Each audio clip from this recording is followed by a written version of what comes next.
On est maintenant rendu à la section 4.2. On va parler ensemble de corrélation et de tendance linéaire. Dans la dernière vidéo, on a parlé de série chronologique. On a vu qu'il existait plusieurs mesures de variation dans la série chronologique.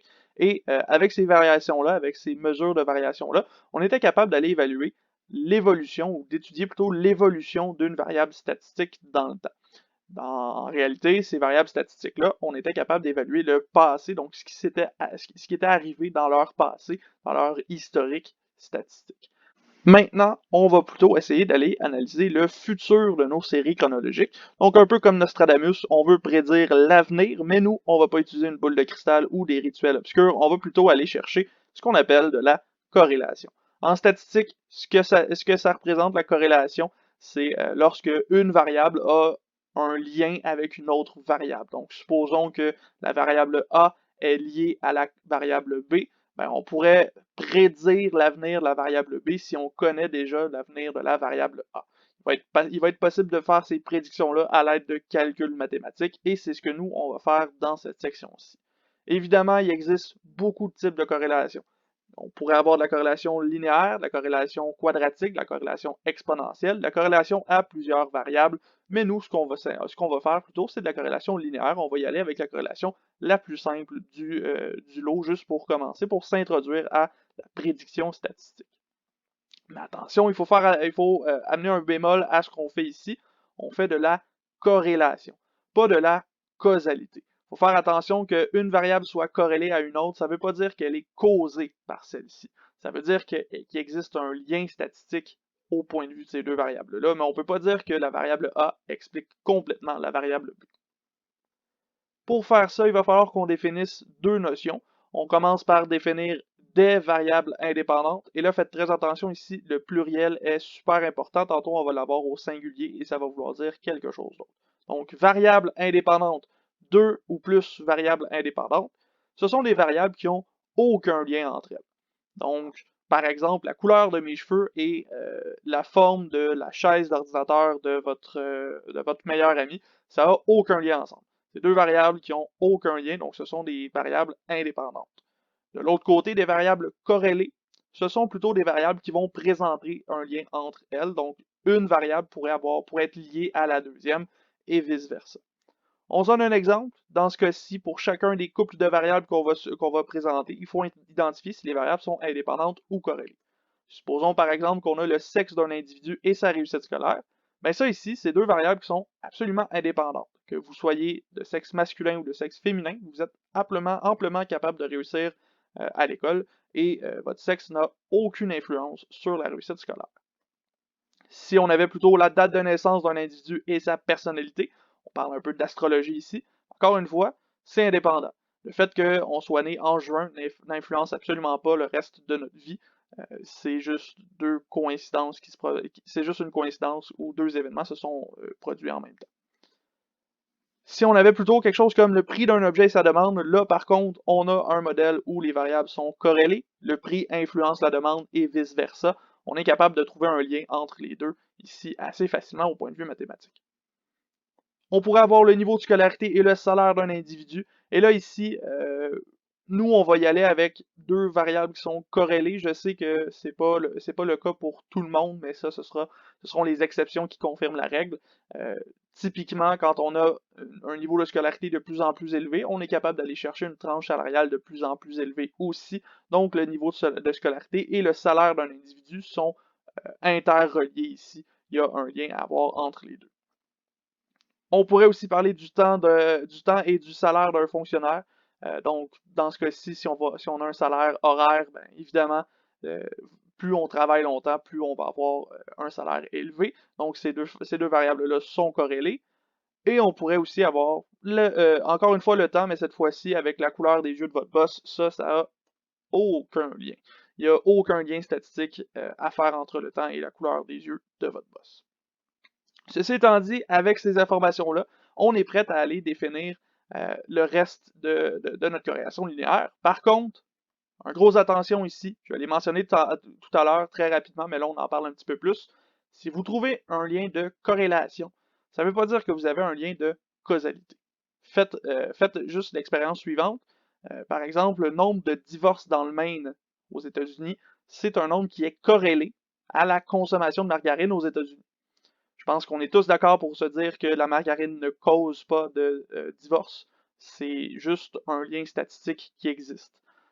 Corrélation, ça pourrait être tout simplement le fruit d'une coïncidence. Ça pourrait être une causalité, mais c'est pas nécessairement une causalité. Donc, il faut faire très attention lorsqu'on parle de corrélation.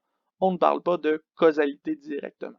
Donc, ce qu'on va voir, les variables qu'on va voir qui sont corrélées ensemble ne sont pas nécessairement causées l'une par l'autre. Ceci étant dit, maintenant qu'on a établi qu'est-ce que le lien de corrélation voulait dire, on va établir dans notre lien qu'est-ce qu'on appelle une variable dépendante. La variable dépendante, tout ce que c'est la variable qui est influencée par une deuxième variable. Donc, par exemple, la variable A qui est influencée par la variable B, ben, selon le résultat de la variable B, on va avoir un résultat différent pour la variable A. Donc, notre variable A sera dépendante dans ce cas-ci. Un peu comme lorsqu'on fait des graphiques en sciences. Hein. La variable Y, c'est la variable dépendante, donc elle est expliquée ou calculée à partir de la variable X. De l'autre côté, la variable indépendante, qu'est-ce que c'est? Ben, c'est la variable qui influence une deuxième variable. Pour nous, en série chronologique, ce sera le temps. Et là, faites attention, variable indépendante ici, elle est au singulier. Tout à l'heure, on avait variable au pluriel, indépendante au pluriel. Donc, lorsqu'on parlait de deux variables indépendantes entre elles, c'était pour aller chercher la corrélation. Et lorsqu'on a trouvé la corrélation, une variable indépendante, ce sera une variable qui influence une deuxième variable. Ceci étant dit, on regarde un exemple justement pour essayer de situer où est la variable indépendante et où est la variable dépendante. Dans ce cas-ci, pour chacun des couples de variables, on identifie la variable indépendante. Par exemple, si on parlait du niveau de scolarité et le salaire d'un individu, tout à l'heure on a dit que c'était corrélé, mais dans ce cas-ci, qu'est-ce qui influence quoi? Dans ce cas-ci, le salaire d'un individu, ça devrait arriver après le niveau de scolarité. Hein? On va aller à l'école avant de commencer à travailler. Donc, le salaire de l'individu ne devrait pas influencer le niveau de scolarité. C'est plutôt l'inverse. Hein? C'est plutôt le niveau de scolarité qui va influencer le salaire d'un individu. Donc, le niveau de scolarité, c'est la variable indépendante. C'est elle qui influence notre deuxième variable. Si on y allait maintenant avec le temps et le salaire du fonctionnaire, ben ici, dans ce cas-ci, le salaire d'un fonctionnaire ne va pas faire bouger l'espace spatio-temporel. On ne pourra pas reculer dans le temps parce qu'on gagne beaucoup d'argent.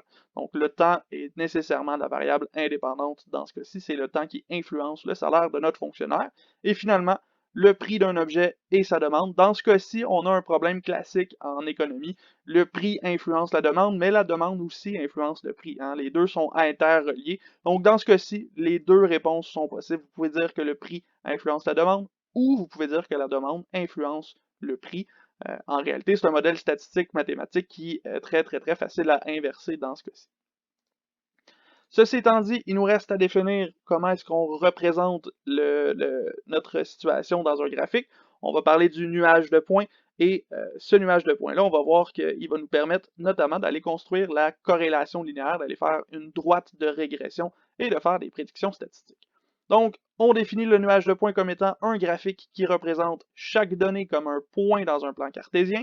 Dans ce cas-ci, la variable indépendante sera en X à l'horizontale, la variable dépendante en Y à la verticale. Et pour nous, notre variable horizontale, ce sera toujours le temps. Ce sera toujours l'axe horizontal qui représentera le temps. Pourquoi? Parce que la série chrono dépend toujours du temps, dépend toujours du moment auquel on est rendu dans notre situation. On regarde un exemple, 4.13, on cherche à construire le nuage de points qui illustre la relation entre les masses salariales du Toronto FC et du temps. Donc ça, on en a parlé beaucoup dans la section 4.2, on est allé chercher avec des variations sur le tableau 4.1. Je vous invite à retourner dans vos notes pour voir ça. Nous, on regarde le tableau, le graphique plutôt qui en est sorti. Et ça, ben, ça nous donne le nuage de points qui représente la masse salariale du Toronto FC. Et on indique la masse salariale du Toronto FC selon le temps. Remarquez qu'on n'a pas parlé d'évolution ici, hein? On n'a pas une évolution de la masse salariale. Ça ressemble beaucoup à ce qu'on aurait pour l'évolution de la masse salariale, mais c'est pas exactement la même chose. Nous, on veut représenter chacun des points individuellement. Ils ne sont pas reliés par des droites ou par des lignes, donc on parle vraiment d'un nuage de points. On remarque que dans ce graphique-là, on ne fait pas allusion à une évolution ou à une distribution ou à une répartition. On parle vraiment d'une variable dépendante, la masse salariale du Toronto FC, et d'une variable indépendante, le temps. Et pour indiquer ça, ben, on dit variable dépendante selon la variable indépendante. Et comme d'habitude, on indique le lieu et l'année ou la période où ça a été observé. Avec ce graphique-là, on peut commencer à parler de corrélation linéaire. On peut commencer à voir que les points semblent se diriger autour d'une forme de droite imaginaire là, qui passe dans ces points-ci. Si on voulait aller plus loin, on pourrait tracer cette droite-là et se dire que on a une certaine forme de corrélation linéaire. On pourrait dire là ici que on a une corrélation positive parce on augmente dans le temps, mais on ne pourrait pas aller très très loin avec cette corrélation-là. En réalité, le nuage de points, c'est le premier outil pour trouver, pour voir s'il y a une forme de corrélation, une genre de droite qui apparaît, mais c'est pas suffisant pour aller déterminer la corrélation linéaire.